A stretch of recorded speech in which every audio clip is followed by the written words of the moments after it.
All right, welcome everyone. Today, we're diving into a poem that starts with just a simple walk in the woods, but believe me, it turns into something truly life-changing.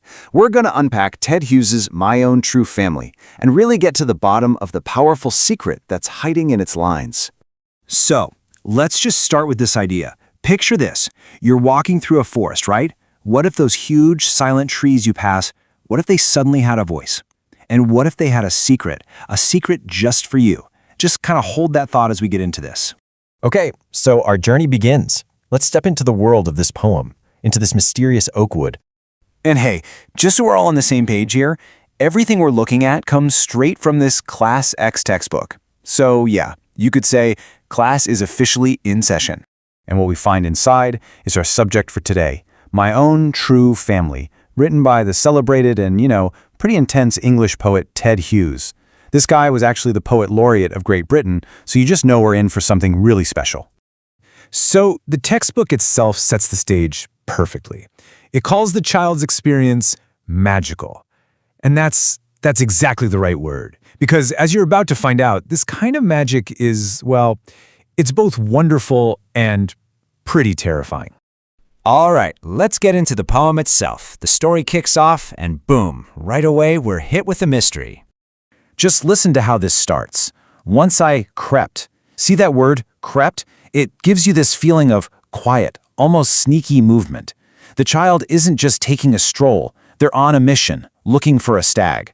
And a stag is often the symbol of the wild, untamed spirit of the forest. And then something happens. An encounter. But it's not with this majestic stag he was looking for. No, it's an old woman. And look at the description, all knobbly stick and rag. It's so stark, isn't it? Kind of unsettling. She sounds frail, maybe poor, but also maybe a little dangerous.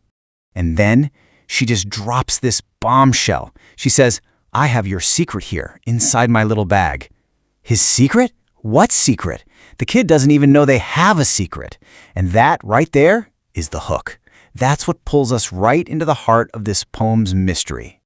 Okay, so from here, things escalate. The whole vibe shifts from just mysterious to, frankly, pretty menacing. That secret is about to come out, and it's gonna be dramatic.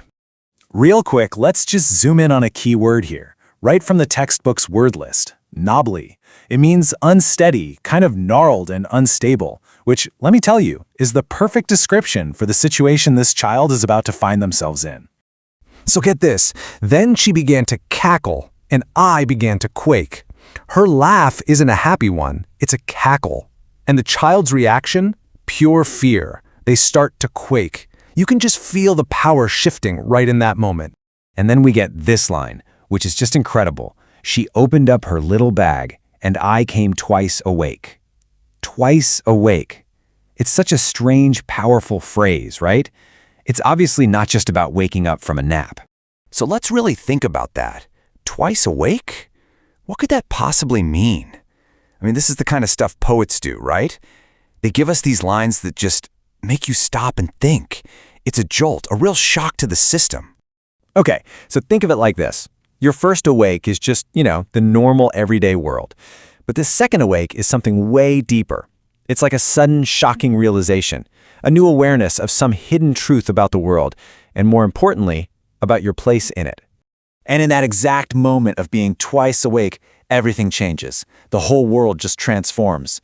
The kid is no longer this curious little explorer. Suddenly they're a prisoner, surrounded by a staring tribe and me tied to a stake. They're completely helpless. And this is it. This is the moment everything has been building towards. We're at the very heart of the poem. That staring tribe is finally going to reveal who they are, and they have a serious message to deliver. And here it is, the big reveal. They said, "We are the oak trees and your own true family." Whoa, the tribe? The old woman? They're the oak trees. And they're not just some random trees. They're claiming the child as their family. This changes everything. Just look at how everything has been flipped on its head here. Before, you had a curious kid exploring. Now, he's a captive. Before, you had a frail old woman. Now, she's part of this ancient, powerful tribe. The power has totally, completely shifted. And now the family speaks, and it's an accusation. This is basically the voice of nature talking directly to all of us, to humanity. It's this powerful statement about how we just don't care about the destruction we cause. We are chopped down, we are torn up, you do not blink an eye. That's a heavy line. And then comes the ultimatum. And this is not a polite request, it's a threat. Unless you make a promise now, you are going to die. The poem is literally connecting our survival, human survival, directly to the survival of the natural world. So that was the secret in the bag all along, this deep, undeniable truth that we are all connected.